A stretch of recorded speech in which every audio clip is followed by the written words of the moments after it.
Hello friends, welcome to my channel studying civil. और आज हम लोग effective stress capability and permeability के फोर्थ वीडियो में आ गए हैं, जिसमें हम लोग देखेंगे what are the various factors that affects the permeability in soils. ठीक है, तो जैसे कि इस पेज में आप देख रहे हैं कि there are three main factors जिसको मैंने यहाँ ड्रॉ किया है। First is the grain size, second is the viscosity and temperature, and third is my void ratio, जिसके ऊपर मेरा परमिएबिलिटी डिपेंड करता है। Coming into grain size में एलन हजन्स का एक एम्पेरिकल फार्मूला है, उसको तो क्लीन सैंड्स का, that is defined as K is equals to C into D ten square. D ten is my D10 is the size of that size after which the 10% finer होता है।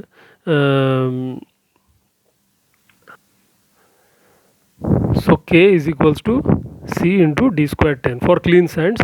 तो D10 मेरा क्या हो जाएगा, D10 is the size after which the soil is 10% finer in the grain size curve. Grain size curve में उस size के बाद सॉइल सिर्फ 10% ही फाइन है।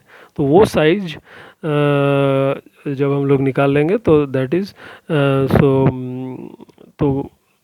सी इंटू D10 स्क्वायर से हम लोग को कोएफिशिएंट ऑफ परमिएबिलिटी मिल जाएगा।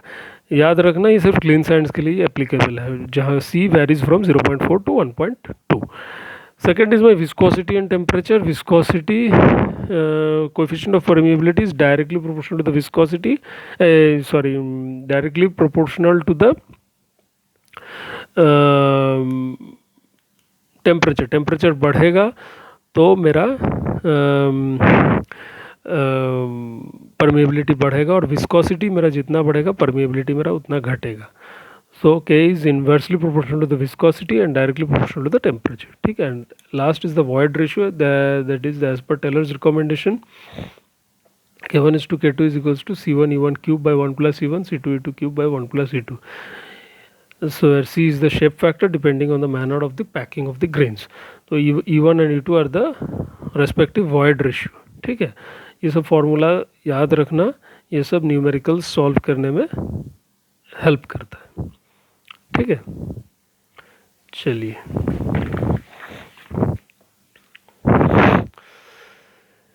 Moving on.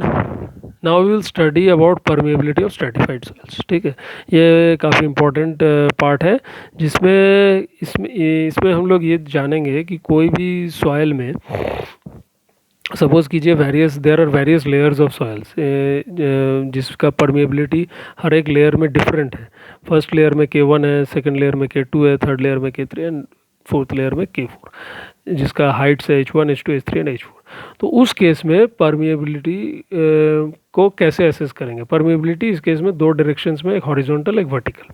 ठीक है, तो हॉरिजॉन्टल का परमिएबिलिटी क्या होगा और वर्टिकल डायरेक्शन में परमिएबिलिटी क्या होगा, हॉरिजॉन्टल फ्लो और वर्टिकल फ्लो में, उसको हम लोग इस वीडियो यहाँ पर समझेंगे। तो हॉरिजॉन्टल फ्लो, जब पानी हॉरिजॉन्टली फ्लो कर रहा है in this type of stratified soils where there are various layers of different permeability, different coefficient of permeability of soils, जिसमें हर एक लेयर का कोएफिशिएंट ऑफ परमिएबिलिटी अलग है। तो उस केस में हम लोग एसेस करेंगे कि मेरा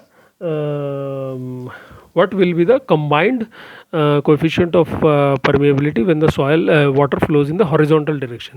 तो horizontal direction में क्या हमारा head difference जो है वो constant रहेगा for each and every layers of soil। So I1 will be equal to I2 equal to I3 and will be equal to IN। अब जितना भी layers of soils है, हर layer में horizontal flow के केस में क्या होगा, मेरा head difference will be constant। So V is equals to KH into I, where KH is the overall permeability।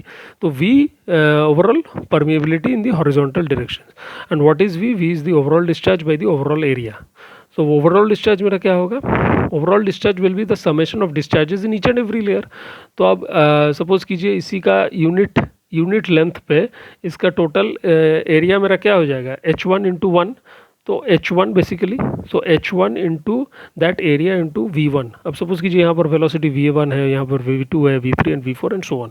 तो H1 V1 plus H2 V2 plus HN VN, अब जितना भी लेयर्स है तो टोटल मेरा ओवरऑल डिस्चार्ज आ जाएगा। And what will be the overall area, H into 1। H is the summation of all this layers. So H1V1 plus H2V2 plus HNVN by H is the, उससे मेरे को क्या मिलेगा, the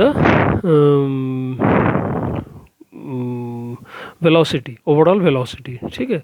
so KH into I, so KH into I is the velocity, that is equals to K1 I1 H1.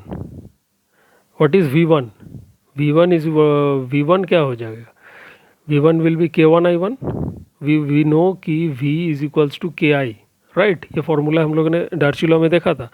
So what will be my V1? K1 I1. What will be my V2? K2 I2. उसी तरह K1 I1. तो उसी तरह ये formula कैसे हो रहा है कि KH into I is equals to K1 I1 into H1 plus K2 I2 into H2 plus KN IN into HN by H. तो I we know I1 I2 I3 IN, I is are all equal, let that be equal to I. तो I will be equal, so I will cancel out. So what is my KH? KH is nothing but K1 H1 plus K2 H2 plus KN HN by H. तो इस तरह से मेरे को horizontal flow में permeability मिल जाएगा. अब देखते हैं कि वर्टिकल फ्लो में क्या हो रहा है. वही जब वर्टिकल डायरेक्शन में वाटर फ्लो करेगा तो उसमें हमारा क्या कांस्टेंट रहेगा, the velocity. The velocity of flow will remain constant in this case.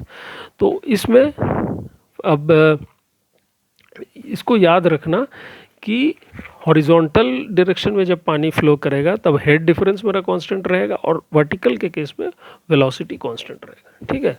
So v is equals to KV into I and I is what, H by H. H is the overall head difference and H is the total length of the soil sample, ठीक है. So V is equals to KVI, that is equals to K1 I1 K2 I2 K3 I3 and KN IN. तो हर एक case में velocity of flow तो मेरा constant है हर एक layer में. So K1 I1 is equal to K2 I2 is equal to K3 I3 and so on KN IN. अब total head loss क्या होगा? Total head loss will be nothing but the summation of all the head losses.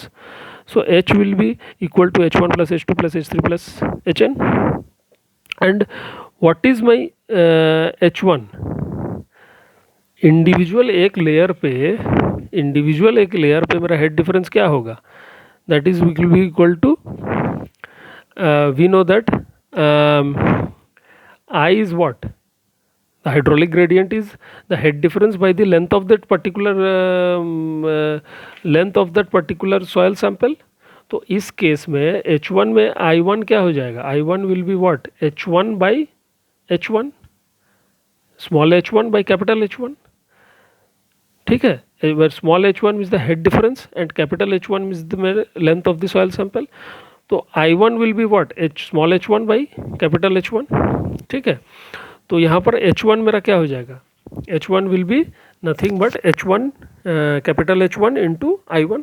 उसी तरह H2 क्या हो जाएगा? Capital H2 into I2, ठीक है. तो I1 will be what? H1 by H1 and I2 will be small h2 by capital H2. तो जब हम H का समेशन करेंगे तो what will be, H is what? H is equal to H1 plus H2 plus H3 up till Hn. So what is H1? H1 is equals to I1 into capital H1 plus I2 into capital H2 plus IN into capital Hn. तो ये मेरा total head loss यहाँ से आ गया. अब देखिए, अब KVI is equals to K1 I1, KV into I is equals to K1 into I1 क्योंकि मेरा वेलोसिटी ऑफ फ्लो कांस्टेंट है. तो KV into ओवरऑल जो हेड डिफरेंस है H by total length of the soil sample capital H, that is equals to K1 into I1. So KV is what? K1 I1 H by K1 I1 H by total head loss. And what is total head loss? H is nothing but H1 I1 plus H2 I2 plus Hn IN. So what is KV? KV is H by dividing the numerator and denominator by K1 I1. So what will we get? H by, and what is K1 I1? K1 I1 is equal to K2 I2, that is equal to K3 I3. तो basically हर एक case में क्या हो जाएगा, मेरा ऊपर H बचेगा और यहाँ पर क्या हो जाएगा, H1 I1 by K1 I1. So that is H1 by K1, फिर H2I2 by K1I1 and what is K1I1? K2I2. तो इसी तरह क्या हो जाएगा H2 by K2 और उसी तरह HN by KN. So KV is equal to capital H by H1 by K1 plus H2 by K2 plus HN by KN. ठीक है, इस तरह से हम लोग वर्टिकल फ्लो में क्या कहते हैं आपका वर्टिकल कोएफिशिएंट ऑफ परमेबिलिटी को एसेस करते हैं. दोनों केस में याद रखना, जैसे कि जब हॉरिजॉन्टल डायरेक्शन में फ्लो होगा तब हमारा head difference, overall head difference in each and every layer will be same, और वर्टिकल डायरेक्शन में जब फ्लो होगा तब velocity in each and every layer will be constant. तो ये क्या कांस्टेंट रहेगा, इसको अगर आप समझ याद रख लोगे तो उसके बाद आप एसेस कर लोगे कि किस तरह से ये फार्मूला डिराइव होता है. ये फार्मूला काफ़ी इंपॉर्टेंट है फ्रेंड्स, ये न्यूमेरिकल्स में काफ़ी हेल्पफुल है, तो इसको इसीलिए इसको अच्छे से समझ लेना. चलिए, so that's all in today's video. इसका जो बचा हुआ पार्ट है उसको हम लोग नेक्स्ट वीडियो में कवर कर लेंगे. Thank you.